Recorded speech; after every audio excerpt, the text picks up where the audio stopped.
Ghouls Film Review. I'm your host, Sarah Stephenson. This is my co-host, Mike Stephenson. Hi, everybody.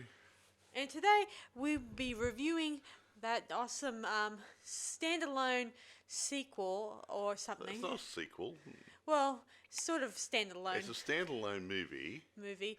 along the Frankenstein theme. It's Yeah. called The Bride. It's a 1985 British-American horror film. Yeah, this would probably be our third film that's probably relates to Mary Shelley's Frankenstein.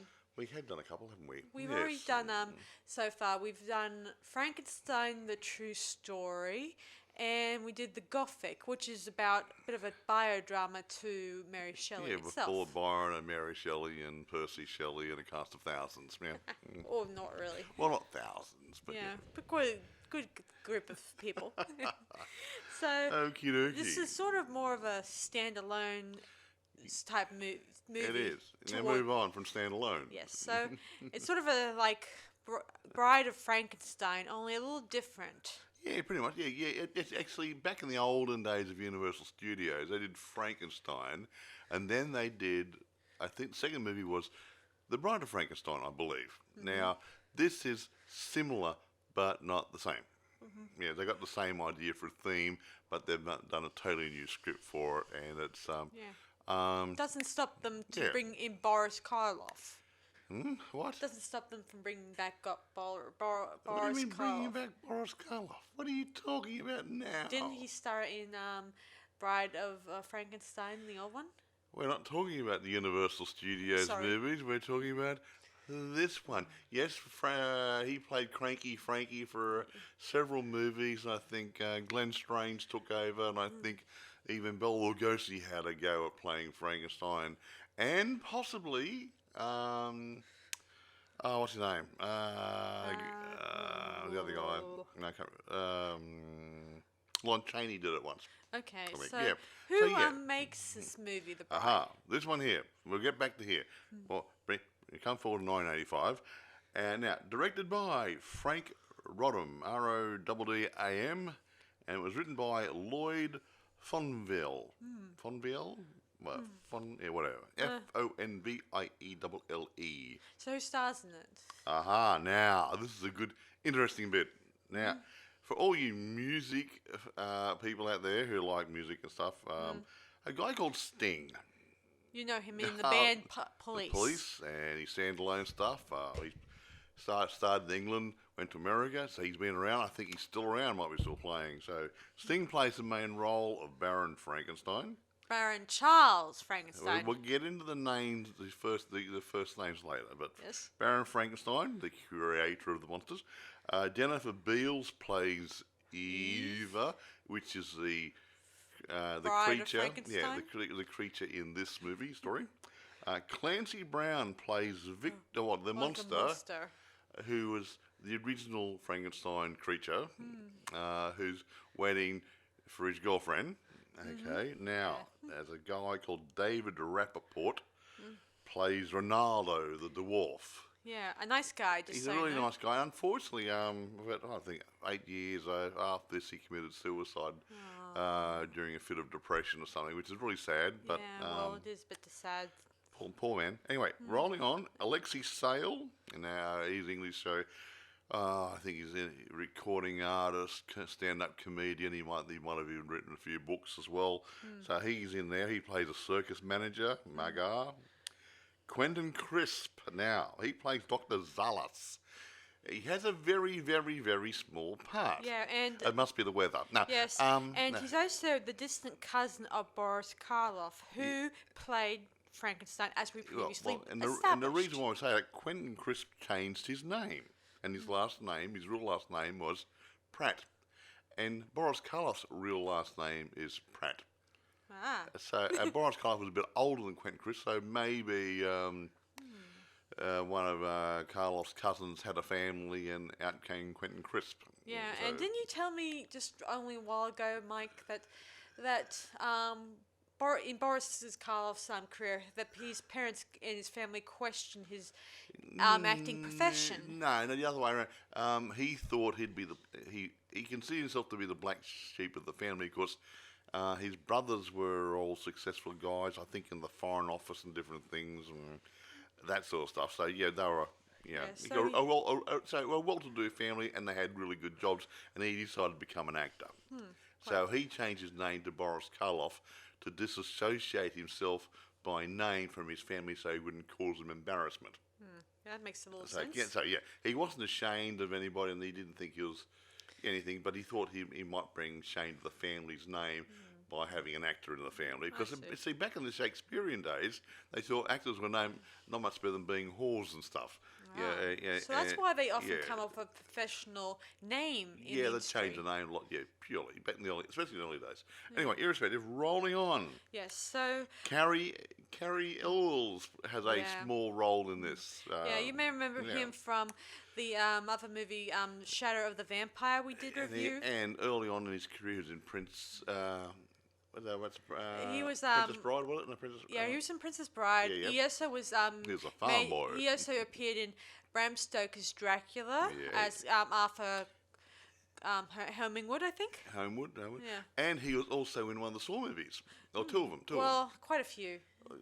Well, he was in the first one and Yeah. and one But of I the think other that ones. there were a few snippets of flashbacks. Yeah, here and flashbacks there aren't the of same here as and there. starring in, okay? But Yeah, when I suppose he was one of the main people in the first movie, and then a couple of ones, Saw 2, 3, or 4, he came back in as a survivor. Yes. Yeah. So anyway, irrespective. Irrespective. Now, and Timothy Spall plays a small role again. He was an assistant when Nick created Yeah. the monster, and he dies in the beginning. Yeah. And Timothy was also in the Gothic one Yeah. we He played recently Dr. reviewed. Polidori, as you probably already know. Yeah, so it's a lot of good people hanging around. Now, most of these people have had previous experience acting in movies. However, this movie, before we go too far into it, the budget was $13 million and only box office at about 3.6 mil. What a drag. And I know why. I'll discuss it later. Gut feeling is even though it was a good movie, it wasn't commercially suitable for mainstream theatre. It would have been better as a TV two-parter or just a long TV movie. Yeah. Yeah. But anyway, irrespective. Yeah, and another thing about this production, it was the costume designer, or one of the costume designers, I'm saying, is Shirley Ann Russell, who was the wife to Ken Russell who directed Gothic. Well, what a small world it is. Yeah, and she's worked on a number of other film projects with him. I won't mention them now because, well, they're not important at this point. Is it, Mike? No. Okay. So, do you want to dive into the actual Well, movie? you're the orator. You get in there and tell the story. Yes. So our story takes place with Baron Frankenstein and his minions preparing for the Bride of Frankenstein, or the Bride of the Monster. Or something. you're getting ready for the barbecue with electricity. Yeah, and this time, unlike the other movie, the Frankenstein, the True Story, this one they actually go directly into galganism in this one. Yeah, electricity and stuff, and from an old electrical storm going overhead, and the good stuff. Yeah. Yeah, so anyway, it goes on. They have a few mistakes and accidents, and somehow she's alive. Yeah, and that's probably one of the main lines that Quentin Crisp had. Yeah. He didn't have many lines. Of course not. He was playing assistant along Well, with he was a Timothy. doctor. Yes, or something. The Anyway, other guy was the assistant. Anyway, how Frankenstein's monster comes in, meets his attended, bride, but she kind of is still a born baby and shuns him. Brain is a blank. Yeah. Yeah. I've been out of girls like that. Yeah. Anyway, he freaks out, and there was a bit of an explosion, and he runs off to. The place gets trashed a bit. Yeah. Yes, and so the bride is left in the care of Dr. Frankenstein, or Baron Frankenstein, I should say. And honestly, she's a good-looking woman. He made her to be a perfect woman, and there was not a scar on her, not like Yeah. his first creation. Yeah. She was Well, quite you beautiful. know what they often say about Yeah. first creations. Yeah, well, see, that was Mark. Yeah, that was the first version. This is the improved second model. Yeah, Yeah, that's what I mean. but yeah, she was a beautiful lady, beautiful body, beautiful hair. But the Yeah. brain had to be reprogrammed, obviously, Yeah. like a child. Yeah, so he begins to program her Teach to her make everything. her Yeah. the perfect woman. A little bit like Pygmalion, yeah, a bit like Dr. Henry Doolittle and Yeah. Henry, yeah, yeah, and trying to make the perfect woman from a man's perspective, and he wanted to make Mr. Higgins, you mean?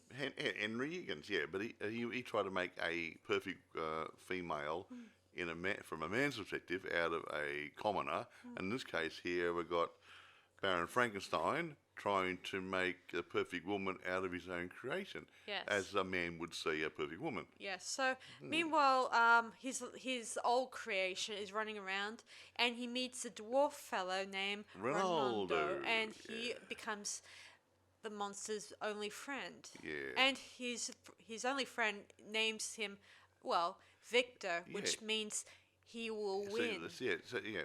be successful, whatever. Yeah.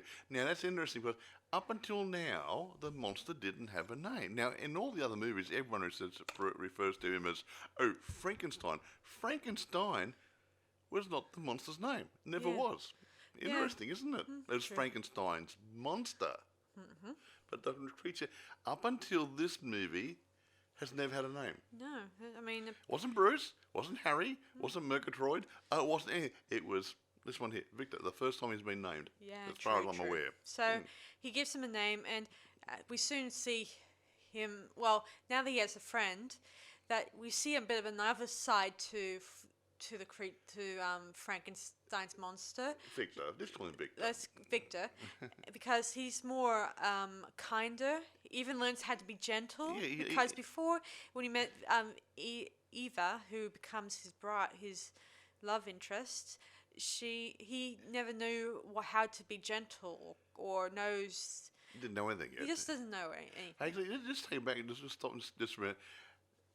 In the first movie, I don't know, the Universal one, I forget, I'm not quite sure, but they referred to Frankenstein's creature in the true story as Adam, or the Adam first man. or Legion. Oh yeah, but Adam, because he referred to it as Adam because the first man. Okay. Now this one here is Eva, like Adam and Eve. Interesting, isn't it? Yeah, it's amazing that Dr. Frankenstein never named his creation Adam Eva. He didn't give him a name. No, he didn't. Like Arg, run away, keep away from me. That's all he Yes. said. Yes. So anyway, he continues training her. He even teaches her things like horses and a bit about. Yeah, how to ride. Yes, there was a little bit of a nude scene which was done by her double because Yeah, how to body double. Jennifer didn't really want to show up nude. Yeah. So what they did is a very good way of photography. She came walking down some stairs. Her face but silhouetted. the head was sort of shadowed. Yeah, Yes. but you saw the body come into view. A bit of a light on the body. She was totally naked. Lovely not body. gonna tell you how much details we Lovely see. body. But you couldn't see the head. But they obviously had a wig on to make it look like her hair. And then when she came round to where Baron Frankenstein was sitting, then you saw Jennifer Beal show up. Yeah. Got Yes. very, very good photography, I think. Yeah. Yes. So anyway, so let me see. Oh yeah. Now, Victor and Ronaldo, they go to a circus where they learnt the trade and stuff like that. Ronaldo's a professional clown. Yes, sort of like Yeah. that. And it took a little persuading with the owner to get them To take him on. To take him on. Yeah. They I are- don't need another clown. Yeah. Especially another dwarf. You know. They are yeah. okay with Victor because he's they need another person to Put the tents put up the and tents do heavy up, work, and he's doing very horse- strong. Yeah. yeah. Really strong. Yeah, another thing about this, the relationship between Victor and Eve, they both have a psychic connection between their minds, Yeah, or a little bit whatever. like a bit like real twins. Or when they've been born from the one cell, sometimes they've got a bit of a mind link somewhere. Like something's happening to one. I feel sad. It's not me. It's my brother or my sister. My twin. Well, something like that is happening between Victor and Eva, and she can learn to ride a horse, and he gets the skill. Yeah. He gets hurt, and she cries. That sort of stuff. Yeah, Yeah. things like Yeah, that. Interesting. There was this one of the scenes was when Eva's just playing in the backyard or front yard, I don't know where, and she's spinning around like a little child, and And as one will get dizzy. and Victor starts feeling dizzy, very sick dizzy. Yeah. Really I don't feel very well. And then she stopped spinning, and he felt okay. Yeah. He had no idea. Yeah, it's like they're not only their minds linked, but it's like they see things or feel things. Feel things. Things Yeah. like being dizzy means moods and stuff. Yeah, and like healthy if you were things, dizzy, you start feeling a bit of a sickness feeling up in your head. Yeah, I would. From If I spinning. spun around, I'd probably fall over. Yeah. Black out. Yeah. Yes, and Hurt myself on the ground. yeah. On the fall. yeah, he even confides to Ronaldo about his love interest, saying that she was beautiful Yeah. and how he compared her To the beauty stars. to the stars and stuff like that. Like even though he never socialized with her, he feels like he sees what she's doing out there. Yeah, and he got this. Yeah, I think he's for someone who is emotionally immature. I think he's building some sort of a love interest with her. I mean, caring love, not sexual love, because she was made for him, and he fell in love with her, and that didn't come out totally in the story. Well, not at the beginning anyway. Yeah. But they do meet, Yeah, don't they? according to the director, he was not 100% sure that the psychic link was, people understood it. Well, we did. Yeah, we did. Yeah. I mean, It's subtle, but when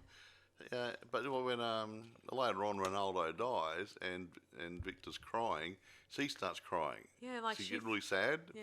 but she doesn't know why she's sad. yeah.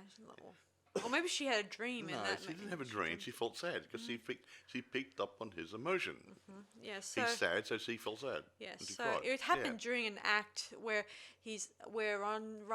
Ronaldo. I'm sorry, I can't roll my tongue over it. He's breaking a new tongue, folks. yes. Just watch it, can't do a thing with Yeah, it. so he's doing this act on a trapeze, and somehow one of the owner's henchmen, he cuts he his cut it, yeah. he's cut his life is He's roped the He's which roped, the his safety highness, rope. safety rope, He's safety thank rope. Part of the act is he falls off the trapeze, and before he hits the ground, it takes up the slack, and he just flies across the audience. Well, Yeah, it didn't giving happen him this time. He went straight into seating Yeah. and hurt himself, and subsequently died. yeah, and he tells Victor not to worry and to follow his dreams and stuff like that. Now, before we go any further, the little guy, Ronaldo, had a dream about going to see Venice because he heard about Venice, and he said, "I've heard about this place where the streets are made out of water." He wants to go and see if it's for true Yeah. or not. So he gives in his last moments he gives Victor this little medallion with a picture of Venice on it. Yeah. Which is relevant to the end of the movie. Yeah, it does play a very big key part to the story. Yes, it does. Yeah, meanwhile, Eva, she kind of befriends a soldier guy who is Carrie Ells. Yeah. Yes, After around. she kind of went out in society and met some of the neighborhood, aristocrats. Yeah. And while Pretentious she, crap, man. Anyway. in one scene, she kind of noticed a little baby kitty cat, and she screams like. Well, she thought kisses- it was a baby lion. Meaning- Well, no one ever told her about pussycats. Yeah, you know. because Victor Frankenstein taught her about cats like lions and tigers, but but not about the but little not about ones. household pet Not cats. the old Felix domesticus. No. No. Yeah, Felix domesticus. That means domestic cat. Oh, So that explains it. that's Latin. Yes, Now, so remember Felix the cat? Felix domesticus. Felix refers to a feline. Yeah, yes. in So Latin. anyway, she got to know the nice soldier, and they developed, good feelings. We think a little bit. Well, she'll get that warm and fluffy feeling inside meeting. Yeah. And Gary Halls, whatever his name is, I don't know how to pronounce his name ever. He's not a good-looking young fellow, and he's just after a bit of rumpty-bumpty, and she's starting to get affections for him in the way. Yeah. And yeah, and and that- even Sting starts developing something. yes, it actually up until now, Sting's been quite the restrained man. He sees her as a beautiful woman. He's trying to do the right thing and say, "Lexi, I am there as her guardian." Yeah, he even tells his Yeah. Cavell. I think this is another character that made an appearance in this movie. Oh, And yeah, and he Henry tries Cavell. to tell him that the things between women and men doesn't interest him regarding her. No. But I think he's denying himself and He denying is. his friend and everyone. A sexual repression, because Yes. you see some bit of body language at different stages. Yeah. You think he's holding him back here. He doesn't want to do the wrong thing. Yes. Yeah, he wants to be seen as her guardian, not her Yeah. lover, rapist, whatever. Yeah. Yeah, that's another thing the director objected to. He didn't want the Frankenstein doctor to be a sex-driven maniac. Well, he wasn't. That's the word he used. No, but towards the end of the movie, the sexual tension build up. Yes. It would snap anybody. Yeah, I think that if it would, it's much more better this way than just made a good story. Yeah, made for a good for a story, and keeping her around for gosh knows reasons. Yeah, and it's what another point. aim? It needed, as the story develops, so you still needed some closure on the Yeah, story, you need a and that key element. it gives Victor a chance to be a hero. Yeah, there's got to be a key element in this Yeah, story. and it works. And do you want to roll on? Yes, sure. Yes. So Victor discovers that the owner of the circus and his pal kill Ronaldo. and he gets pissed and he throws one of the he pushes a wagon over. In his fury and kills Ronaldo's guy who killed him. Yeah, but everyone else sees it as he murdered him. He murdered him. You know, It's the all whole authorities and the blah, whole blah. pointing fingers at the Yeah. monster thing again. Yeah. No one ever asked him what happened. Yeah. No. And no one even bothered to realize that or bothered to investigate whether But this anyway, is foul play or not. So he scarpers off and runs away, and Yeah, then the circus moves on another town, Yes. and he's seen in town or yes. something. Yeah, Well, yeah. just before that, Okay, sorry. Victor arrives at Frankenstein's, mansion, not too far from his mansion. Like he's just sleeping in in the parks areas. Or near the mansion. Yeah, yeah. And Eva notices him there and feels a connection. Yes, like I And recognise thinks- you. You're not a strange man. I think I know you. Like but she yeah. has deja vu. Like she doesn't remember the night she was created. But then do again, you guys remember the day you were born? I do. I don't either.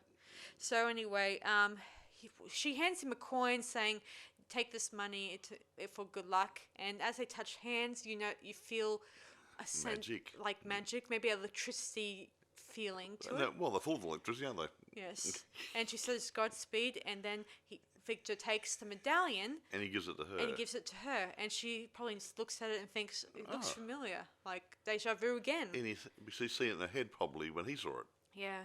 Maybe. And anyway, she then heads off, and he heads off, and he along the way meets a gypsy, A little peddler guy. a peddler, I think. Yeah, and he was a peddler. And yeah. he asks to see some jewelry to give to Eva. Yeah. And obviously it's only glass jewelry, but he sees these nice, Yeah. shiny This cut is glass a stones. lot like yeah. if seeing as Victor is childlike and he thinks these are good Pretty? enough for Yeah, Eva, but yeah. when he sees the Real real stuff, deal, he realises that it's rubbish. Yeah, he realizes it's cut glass, It's cheap rubbish, yeah. rubbish. So he throws it in the water and heads off. And of course we come sad. to him getting caught by the village. Yeah, the police, lynch mob. whatever, lynch mob, whatever. Yeah, He gets locked up Yeah. in a little prison cell. Yeah. This is where it gets really exciting. Yeah. Meanwhile, Eva is kind of getting closer to her nice soldier. At one point, she escapes Frankenstein's mansion to hang out with him for a bit. But Baron Frankenstein follows her and And finds catches her. Carrie Earls, and he actually said, "Well, I'm only doing it for sex. I don't really love her. She's just a conquest to me." And he goes his merry way, and Vic not Victor, Eva yeah. finds out the truth from Baron Frankenstein. He gives her his journals. Yeah, it says, "Hey, I made you. You're Yes. mine. I can So tell you what she to reads do." through it, Yeah. and she reads through all the details. And Yeah. once she knows the truth, she screams, and Victor feels her pain. Yeah, poor Victor. And he knows that she must know the truth. And But he oh also my knows gosh. she's in danger too, because Baron Frankenstein starts to attack her because he says, "You're mine. I'm going to have sex with you." Yeah, Pretty before much. he could do Yeah. that, Eva throws the journals Into the into the fire. fire, Yeah, and yeah. she asks about where is Victor, or He said where he's is dead. Air, and she feels alone and abandoned. And it feels Sad, sad, sad. like there's no one else like her, and Yeah.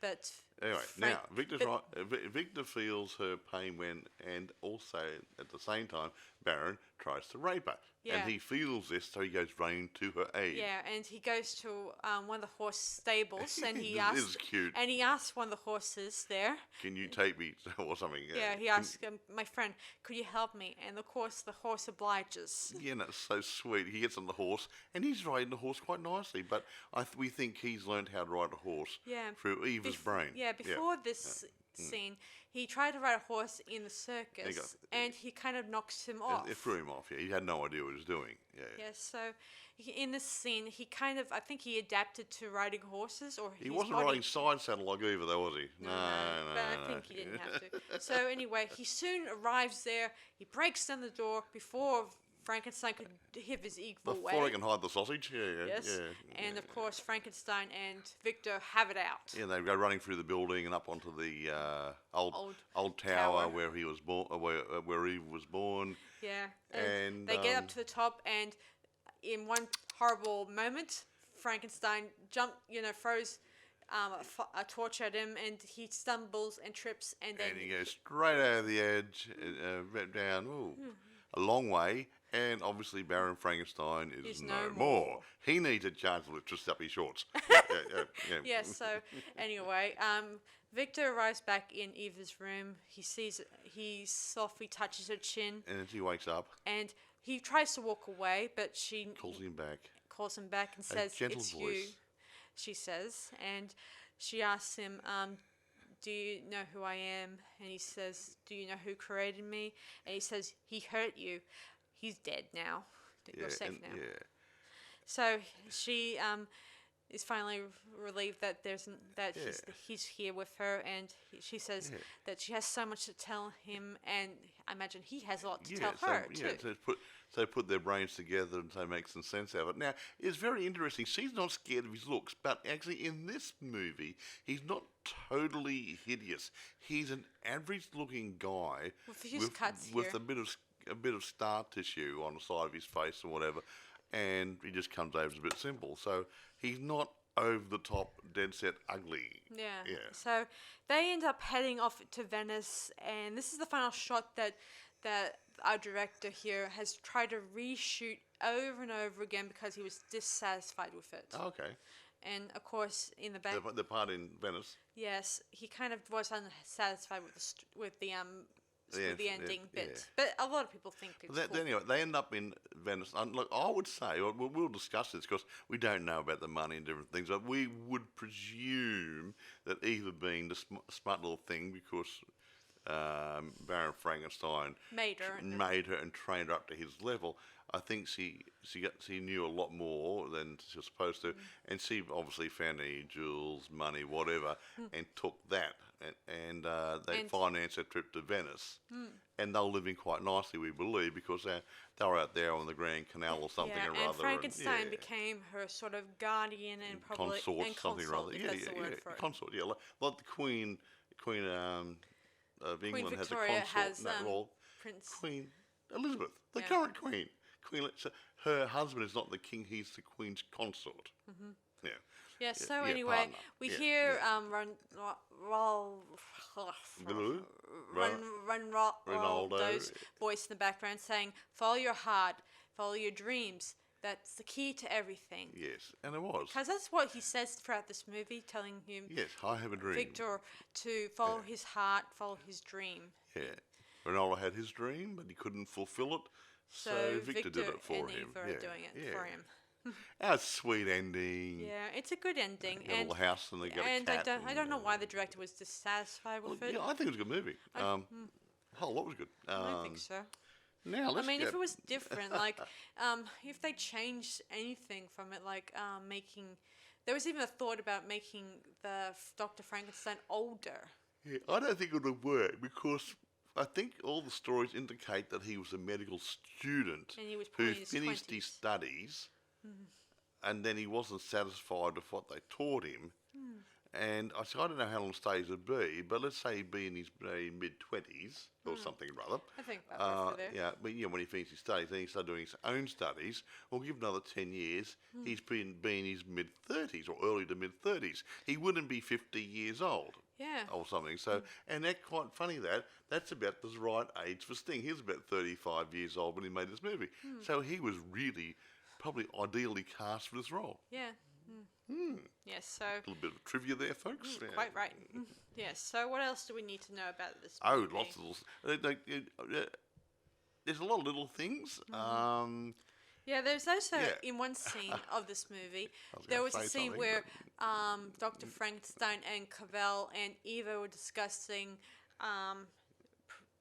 what's it called? Prometheus, Unbound. Unbound. Yes. Yeah, and they were talking about whether or not it was John Keats or Shelley's. Yeah, well, actually, I think Baron Frankenstein said it was it Shelley? Yeah. Yeah. And his friend Henry Clavell or someone was saying, no, it's Keats. And she came past and say, it's Keats. And how would you know? It's Percy Shelley. Oh, Percy Shelley, sorry, yeah, Percy Shelley, yeah. And he said, what would you know? And she went there and grabbed the book, picked it up, brought it back to him, threw it in his lap and walked off. Yeah, just so you guys know, Yeah. this book was done in 1820. Which is a couple of years after, And- 2 years later. Yeah, 3 years before Mary wrote. 2 years after. No, it was made in year 1820. Frankenstein was written in 1818. He did this one in 1820. It was 2 years after. Okay, So 2 years after Frankenstein, the modern he just Prometheus. he borrowed the name, and this was a closet drama he wrote. I was looking it Yeah, up the day, and several people made the distinction that Prometheus Unbound was Frankenstein. No, it wasn't. No, it was a closet drama. Now, for those of you who don't know what a closet drama is, I'll explain it to you. When these people back in those days would write a short play or a short story, they would get together at someone's house and they'd do a reading. It wasn't made for stage. So when you did it at someone's house or in a private function, that was called a closet drama. And that was this one here, written by Shelley, was a closet drama. Yeah. Another thing about this movie, it was the third in the films that Sting was doing in 1985. Yeah, he did a movie called Plenty, The Bride, and Bring On the Night. Yeah. That was all in 1 year. Yeah, he did a few. Actually, I think he had. Or one. It all could have released been on the about the same time. I think he had about 10 movies under the belt by the time he did this one. I mean, they weren't all major parts, but he was in Dune and different things, and he quite a few little bits. I mean, he hasn't had lots of major roles, but when he's done it, when he's been in a movie, he's given a good go. I mean, a good character actor. I mean, he can do ordinary stuff. If Dune, he was in a sci-fi. This one here, he's doing Old English. Yeah. Yeah. Anyway, the Yeah. studio later on had thought that the relationship between Eva and the young soldier was mishandled. I don't know what that means. What do you think it means, Mike?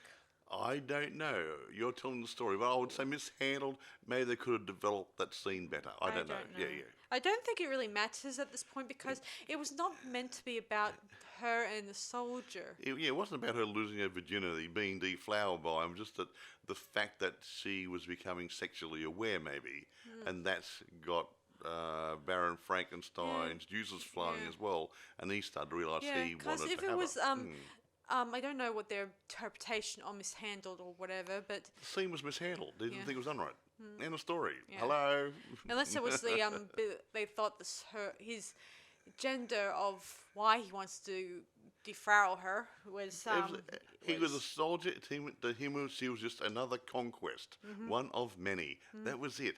Leave it alone. Okay. Anyway, the director, after he finished making this film, he's actually taken a number of props from the movie.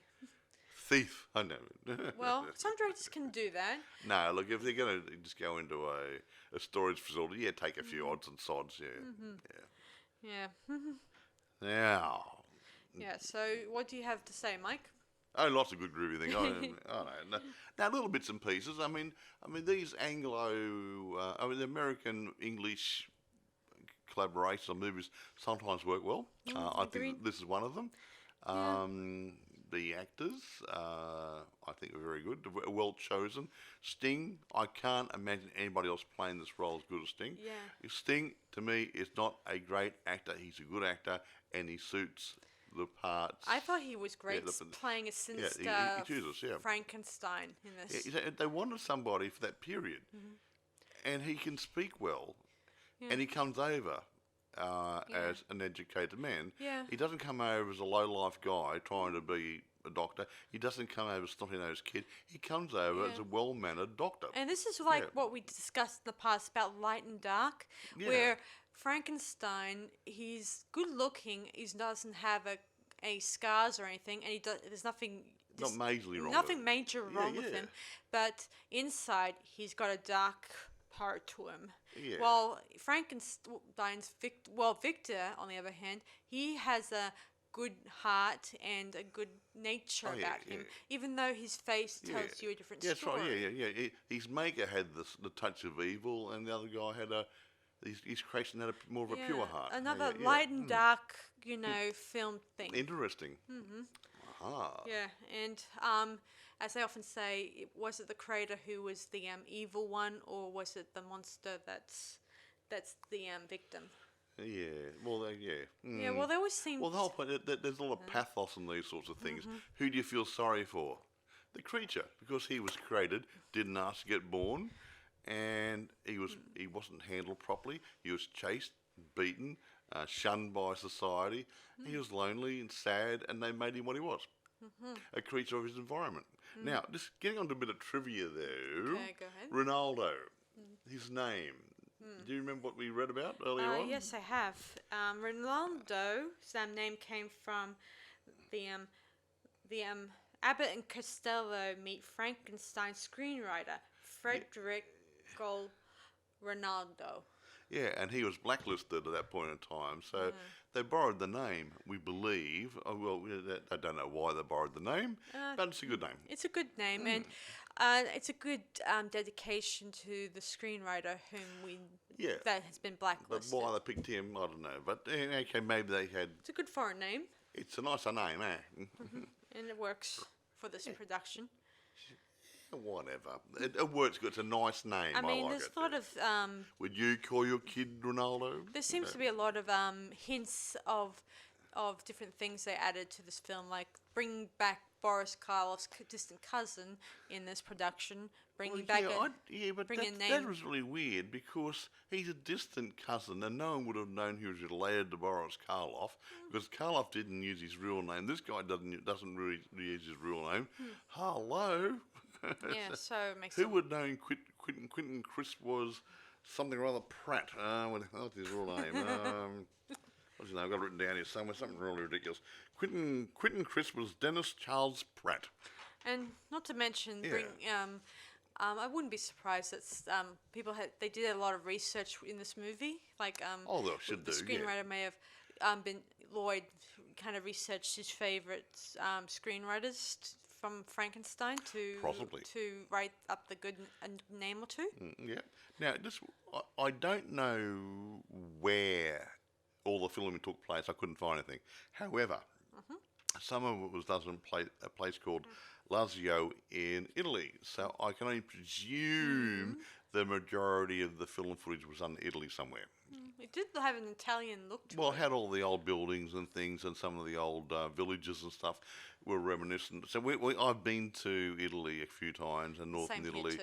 and some of the buildings there were reminiscent of Assisi and Florence and stuff. So you got that sort of stuff happening. So maybe, they did all the filming in Italy. Don't know, couldn't tell you, but I had that general feeling. Yeah. So, do you want to rate this movie now? Oh, not yet. Okay. Now I got a few things. I was digging a few things up here, and I think some of those rating sites, Rotten Tomatoes and other guys, I mean, they run fair in some of their ratings because I won't say who said what to whom here, but one of the ratings based on only 12 reviews, gave What did they say? here Jennifer Beals' performance in the film earned her a Worst Actress award. Ooh, that's harsh. And I don't think it's the worst actress. Just playing She was just doing the a role as a new creature. And we had the same problem with that the High Spirits movie. The girl who played in that movie. Oh, what's her name? The blonde girl who played the ghost.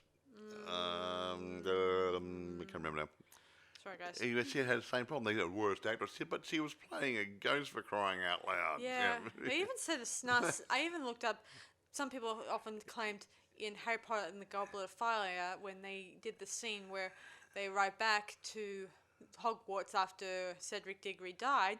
People kept thinking that the crying and the mannerisms of heartbreak were just plain old lousy acting. Yeah. So I just don't understand that. I mean, have you ever seen people cry of grief? Yeah. You don't know. Everyone's grief is different from one another's. I mean, a couple of years ago, our cat got really, really old, and we had to have her put down at the vet. Now, my wife and I went there. We took the cat in there. They gave her a lethal injection. Cat went to sleep. We were brave. We paid the vet, walked out, and before we got in the car, we were both in tears, blubbering like little children about a long-lost pussycat. I have never cried so hard and bitterly in my whole life. I mean, we had to execute the cat. We had to put her out of misery. And that was the hardest thing. Now, a human being would be different, obviously. But that was just over a cat and I lost it. Yeah. So, yeah, if you're going to have an over-the-top thing, yeah, maybe that's how people vent and release and get rid of the emotions and stuff. And, yeah. I don't know. I mean, my dad died when I was 12 years old. Yeah, I didn't cry like that. Not to mention, I don't know why they would say Jennifer is, did a lousy job because she was... In some of the scenes, she was acting like what a child would act like. Yeah, and she had to. And then that would be hard playing something you're not. Yeah. How can a grown woman who's not about... she hadn't had too many movies, but she was in Flashdance, and she had the lead role in Flashdance before this movie. Yeah, I heard that. And that went reasonably well, I believe. So how can she be a crappy actor in the next movie? Yeah, I mean, it was pretty cool, especially acting like a child at one point, and it had to be, and then developing into womanhood. Yeah, and then to be a bit more self-confident as the movie went through. Too. Yeah, so I just don't think it's there. Some of these reviews are fair. It's based on 12 reviews, or hello, 12 reviews of pretentious twits who haven't got a clue what they're talking about sometimes. Or a bunch of trolls voting on something. Don't know. So let's be a bit more fair. These actors and producers and directors and whatever. There's a good. The movie had a good closure. I think it was a great close. And I rather that than either falling for the wrong person at the end of the movie. And I mean, no doubt they didn't kiss at the end, Victor and Eva. But no, it wasn't meant that way. Yeah, but it was a good ending. Like they may have may develop more feelings when they go to Venice. We don't know whether they're going to be... Well, okay, I'll put the word tongue-in-cheek lovers. I don't know what creatures can be lovers, maybe, or family, like brother and sister. Don't know, you see. Yeah. It leaves it open for your own imagination. But now, just getting onto the movie itself, you got to admit though, Victor was prepared to walk away when he couldn't have Eva. He didn't want to spoil her life, I suppose. Yeah. As if you love somebody, someone's good to walk away. But anyway, now I was going to say something. This movie, I might have mentioned before, the budget was 13 mil and only did a 3.6 at the box office. Don't know what it did at home media. Now, if you watch this movie, my gut feeling is it really didn't suit the theatre side of it, but as a TV movie or DVD or VHS back in those days, I think it was more suited for that. It just doesn't have, doesn't move as fast as the paying public wants them to move. I don't mind a slow moving drama. This is not a slow moving drama. It's good but it's not Yeah. as fast paced as some movies. But it did have Yeah. emotions. Oh, And it had depth. had a full story on saying why, just making it I mean, clear why I think I would like to go. it did a box if office I properly. would like to see this at the movies. And Yeah, on a watch big it. screen, it looked good. Because there's lots of good scenery in And it and it does everything have else. And, emotions. It talks Yeah. about friendship and love and developing love sort of thing. yeah, it's like those young teenage movies, are coming of age sort of things. Well, it had a bit of that in it, I suppose. The coming of age was for the creatures because they were kids, really, Yeah. coming into Adulthood. teenage adulthood sort of thing. That transition period from being I'm a child of immature emotions and Yeah. feelings, coming into more of an adult Yeah. feeling. Yeah, I mean, don't know. Victor started off like a kid who, like, if you ever see my niece and nephew, you'd Yeah, see so that they cute. would be all about, this is mine. Mine. This is what Victor was Yeah, like when yeah, he first exactly met right. Eva. He's like, mine, all Gimme, gimme, mine. gimme. And he doesn't care if he breaks her or hurts her. Yeah, because he doesn't understand his own 'Cause, strength and everything. Yeah, he doesn't understand that until he learns that to be a bit gentle with the ones And he... Ronaldo teaches him how to be gentle. Yeah, he does. He showed him how to don't be rough all the time. He showed him how. He tried to pick him up, put him, and he said, "Oh, you hurt him." He said, and he grabbed his hand, and he touched it softly. Be gentle. And he didn't understand gentle until Yeah, I Ronaldo think told that him. when he was, I think that when Victor was living with Frankenstein for a while, he was abused, probably picked on, and it was probably one of those abusive father relationships. Where's family services when you need them? Yes. Yeah, kids being beaten up. Yeah, I think that it was like that because he always kept on saying Victor still has an impression to fire, like. Yeah, he did. Yeah, but I think towards the end, Victor got used to fire. Yeah, I think he got So grew out of it. he couldn't use. Baron Frankenstein could not use the fire as the same sort of weapon he used years ago. Yeah. He probably used it a lot, but when Victor was misbehaving. I'll burn you. Ooh, fire bad. No, fire good. Yeah, well, when in the right hands. In the right hands. And, kiddies do not play with matches. Yeah, bad. Yeah, so do you want to rate this movie now, Oh yeah, Mike? 9.5 easily. Maybe even getting close to 10. Again, I rate these on what they are. If it was commercial, I wouldn't rate it as 10. TV movie, and I think it's more of a TV movie. I'd give it a 10 definitely. Yeah, if this was at the movies, I would definitely go watch it. So I give it a 9.5 out of 10 Yeah, too. I think it's great. Yes. I mean, it is what it is, and I use that phrase a lot. Yeah. You can't compare genres. You can't platforms. If you say a TV movie is not the same as a commercial movie, like on a big screen.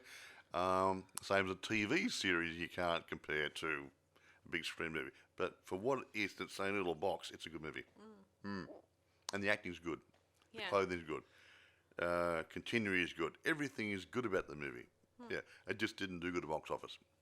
Yes, so Yeah. thanks for listening to this latest podcast, guys, and we'll move on to a new subject now. This Frankenstein thing is finally out of the woodwork.